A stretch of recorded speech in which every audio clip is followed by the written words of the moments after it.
Happy Sunday, everybody. It's time to talk Katos.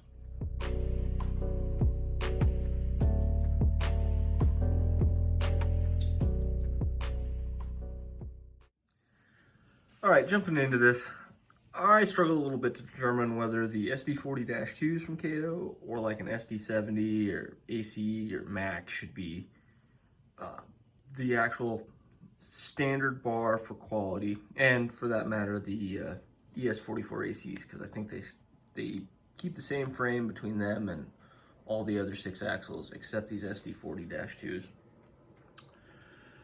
The reason why I went with the SD40-2s,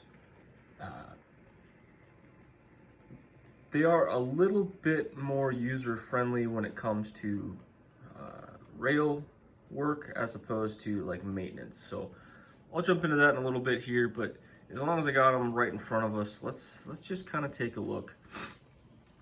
As this SD45 passes by, we'll just get a quick view of it.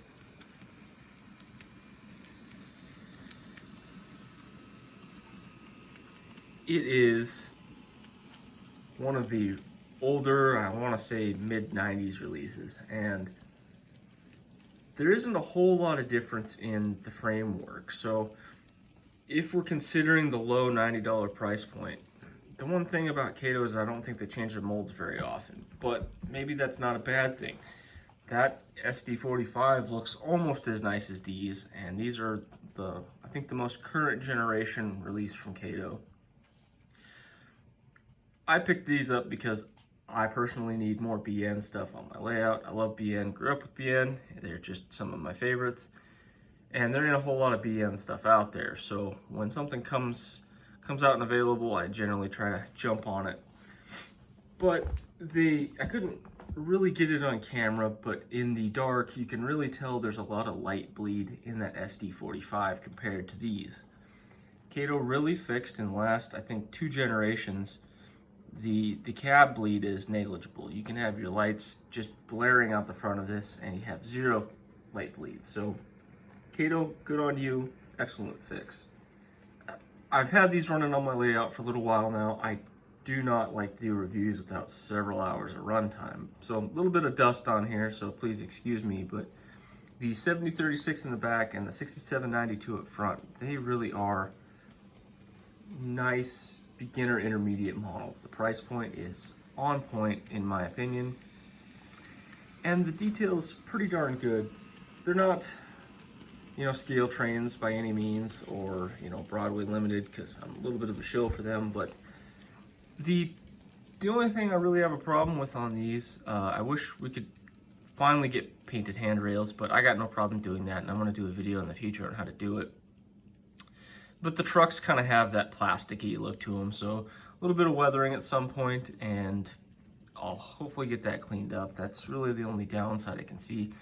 Other than that, the detail's really nice. Horn works good. The light situation's fixed up. I love the almost diamond tread look you get. Really hard to pick up on camera, but if I kind of adjust the light, you can almost see there's a bit of diamond tread look on the walkways. That's cool. The panel work is always good, always has been good. The radiator fan work's always been, acceptable for the scale.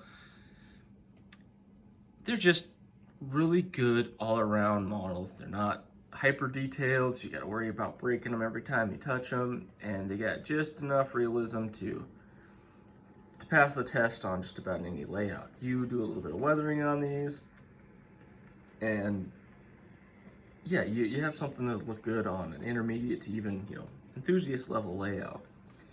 The one thing about the Katos that should probably be talked about is the couplers. The sooner you can get rid of them, the better. I tend to do micro trains on everything. As the SD45 comes back by, you'll see it's got micro trains on the front of it.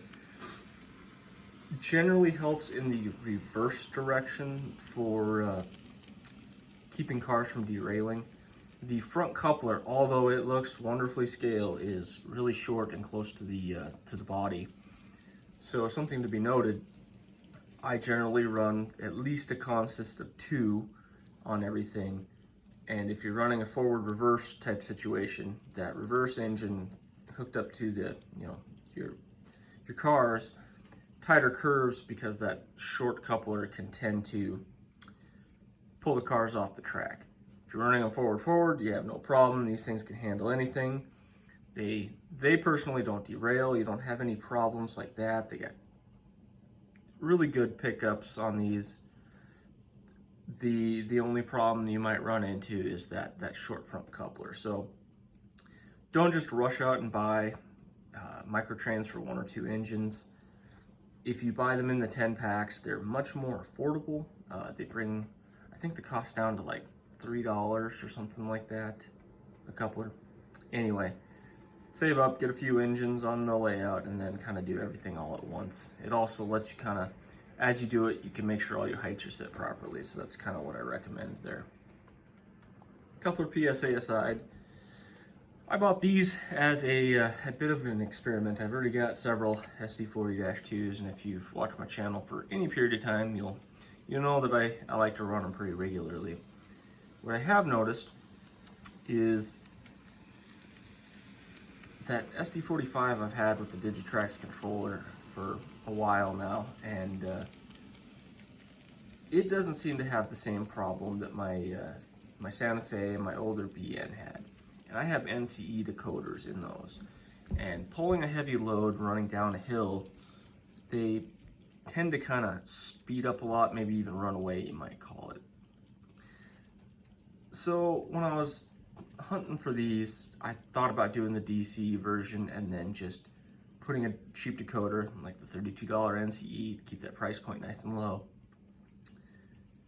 And I kind of thought to myself, well, maybe I should try a Digitrax and a TCS. So I ended up finding a reseller that didn't charge a whole bunch of extra dollars to put in those decoders. It would have basically been $2 more expensive per machine if I would have done it myself. So I went ahead and bought them pre-installed just to see how other people put in their DCC decoders, and I wanted to try these two different ones anyway. Since it's time to talk decoders, this is one of my older ones that I just pulled the body off so you can take a look.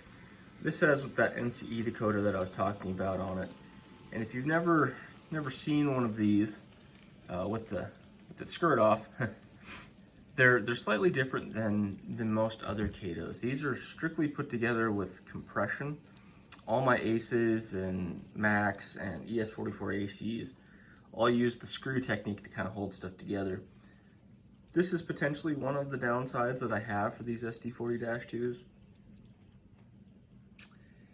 You can't really access the worm gear for greasing without taking it apart. Now, it's easy to take apart, but I kind of have this thing where I break stuff if I take it apart. So I would really prefer having at least an access channel just so I could grease the worm gear.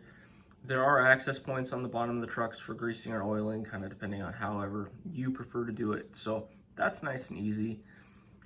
I just wish they would have thought ahead and put that access port in there. The compression fit thing works just fine. I never had a problem with that. I just wish they had a little bit of easy access there. The other thing you should note, when installing the decoder, these are a little bit easier than the SD70s. They just slide right in. So what I do is the Kapton tape, I stick it to the bottom of the decoder and then slide it into place. And it's literally just a push and pop type situation. A little more finagly with the other frames, but honestly, buy a DC, get the decoder you want, and put it in there. Don't pay any price premium because it's that simple. It's just a nice, easy install there. Since I had this other frame on there, I thought I'd show you. This is what I meant by the trucks. These older ones just have a little nicer detail in my opinion. I like the plastic better than this kind of dull gray. I mean, this really looks plasticky. This in the light makes it look a little worse, but just have a little nicer look in my opinion. So back into the decoders on these things. This has a Digitrax. This one's a TCS. I am really impressed with the Digitrax. I ended up having to fight with the TCS just a little bit. I now have 2 of them on my layout, and both of them have the same problem, and I can't seem to get it out with CVs. I think it's a momentum issue. Now, everything else with these, with the TCS decoders works flawlessly, other than when you're going from a relatively high speed and you slow down, it'll kind of pulse and it does weird stuff with the throttle input. Now, if you're running it by itself and not in a consist, it doesn't have that other engine to kind of work with, and it'll give a jolt to the cars and you'll have derailing problems sometimes. If you kind of just turn it on and slowly come up to speed, you'll never notice it. I just run a lot of trains in my layout, and if there's an issue, I rapidly turn down the throttle, and it kind of does that jolting thing instead of a nice slow come to stop. Anyway, kind of not a non-issue, just something I should say.